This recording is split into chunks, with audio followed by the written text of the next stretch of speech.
Hey friends, it's Ian Khan, the Futurist here at the Milken Global Conference 2025, and I have an old friend with me, Debra Cafaro, who's been part of Toffler Associates for many, many years, and now she's part of the Karen Toffler Charitable Trust and many other things that she works on. Deb, welcome to the Futurist here at Milken. How are you? I'm great. How are you? I'm great. You know, you're doing a lot. So tell me all the things you're working on right now that are urgent and pressing needs for you.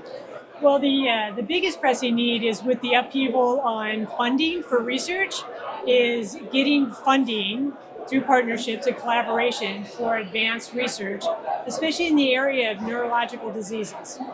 I think that's important. Yeah, and we're seeing that conversation being a big part of the conference here, but generally as well. I mean, for us, in the Futurist, we're focusing a lot on healthcare, and the chronic disease keeps on coming up.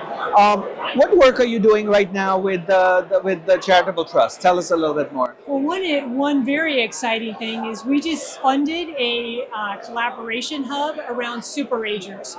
There's a group of people that are they're resilient to Alzheimer's, dementia, and we don't know why. And this could be the secret of trying to understand what we do to combat Alzheimer's. So we put some seed money in.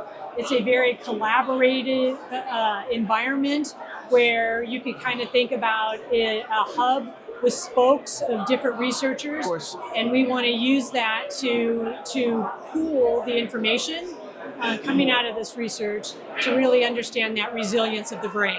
Yeah, are you seeing any impact of technology on research? We're hearing a lot, seeing a lot as well, but how are you seeing that from your end? Yeah, absolutely. And if you talk to any researcher, AI and machine learning is going to be a big part of this. It's interesting, especially around the brain. If we look at all the different research, it's usually down at either the neuron level or the protein level or a neuron level. But what we're finding is more and more research that's done, and we really need to look at it as a systems of systems. And to do that, technology is going to be very, very important. Yep. You know, AI can ingest a bunch of data, and it can be used to point different directions. It can be used to show gaps in research. And so underpinning technology is definitely underpinning this. So if we were to look at chronic disease, are there like the top contenders in front of you that the trust really wants to focus on? Like we've got diabetes, we've got heart disease, we've got Alzheimer's and Parkinson's. Like there are many pressing challenges. What are some of the top ones that you're focusing on? We very much priority is around neurological diseases. You named Parkinson's, dementia, Alzheimer's, ALS. However, the body again is a systems of systems, and more that we find out about the body, there is a direct correlation to cardiovascular, to the gut biome, to lifestyle, to food, to diet, to sleep.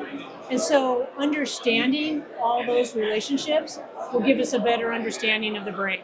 Yeah, so for us, we're also focusing on longevity a lot, just to see, what is happening in longevity research. What about the gut microbiome? What about this new age of supplement regimes and these new classes of supplements and kind of I don't know what to call them, but okay, this one will enhance your mitochondria. This one will help. There is so much development taking place, and we really want to figure out, what's the next kind of breakthrough that'll happen. What are you seeing out of interest, without saying something is amazing or not, but what are you seeing which is very interesting out there? Well, that is the question, right? Some of the diseases of aging, is it truly a disease of aging, or was it something about just the journey of life? Do these things go back to to some of our development, early stage development, or some of the things that we've been doing in life that now kind of manifest disease in the aged? So that question about longevity is really interesting.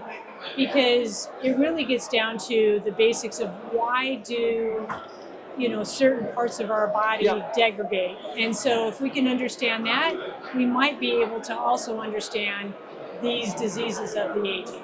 Yeah, we're talking to many different people here at the conference, and some of the themes that are coming up is, infrastructure development, clean water, basic healthcare, right? Childhood care of people when they're small, younger. We are also working with an amazing and exciting initiative called FC Mother, and they are gamifying mother's health to the extent that now they're able to figure out that taking care of mothers during the time that they have, they're about to become, give birth, there's something called life years that can be extended because of, a support system. So we're seeing at that level as well, there are things that can influence you and for you to live longer. So it's very complex. It is very complex, and I think that whole question of kind of proactiveness for health, it's a question of, do we wait till the disease happens and then give a drug, or do we understand up early so that we don't get the disease? And we do fund some researchers that are very much on the development side. We have one researcher that we funded that's trying to understand the impact of breastfeeding on long-term development of a child, and possibly on whether or not they're going to get Alzheimer's later in life. So it is all connected. Yeah. It is.